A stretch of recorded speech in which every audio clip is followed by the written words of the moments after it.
Well, YouTube, searching the web, YouTube, on how to make spline mitered joints, I came up with this. Uh, I was figuring I was going to have to make a jig, but I came up with this one video.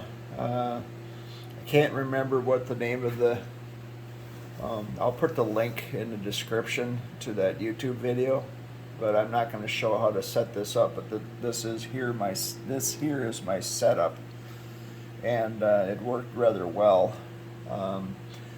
Kudos to the person. Like I said, I'll put the link in my description here where I found this, and then also the same person. I was kind of looking for a way to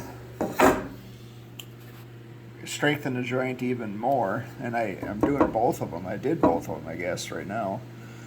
This one here is a hidden spline that goes vertical on the along the edges. That was very, very simple to make, and kudos to the same person. I'll put the link to that one also along with the other link.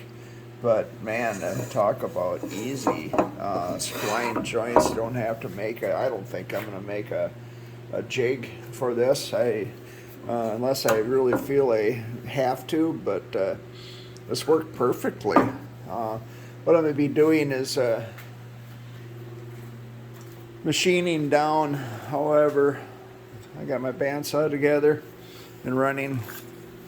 By the way, I'm going to be putting up a video on how I replace the tires on that, urethane tires. But what I'm going to do is use this drum sander that I have to machine down some splines for these this is walnut here, splines for these slots I cut with an 1/8 inch regular blade, and that blade has to be a flat top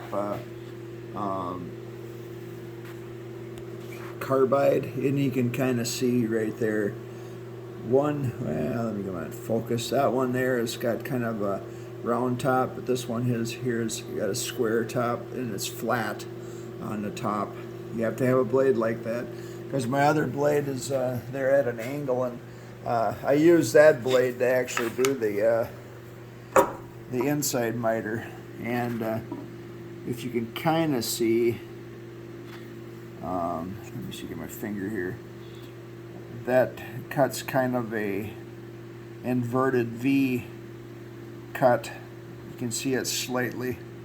Here you can really see it. There, so you can see that. I must have messed up on this one, and the board must have walked up on me a little bit, but it's not showing, so this is going to go down to the bottom and it'll get glued so you can hide mistakes. I tell you, really good. But you can kind of see that V there. It doesn't cut square. This one here, you can kind of see it also. It doesn't cut square, but you don't want that type of a cut on here. And if you look here, actually it's kind of funny because it it shows kind of that little bit of a hump there. So you really kind of want to get a blade that has a flat top carbide, and they're kind of hard to find. They're out there, but actually kind of disappointed that that went that way. I figured that flat top carbide would actually cut into that, but it didn't.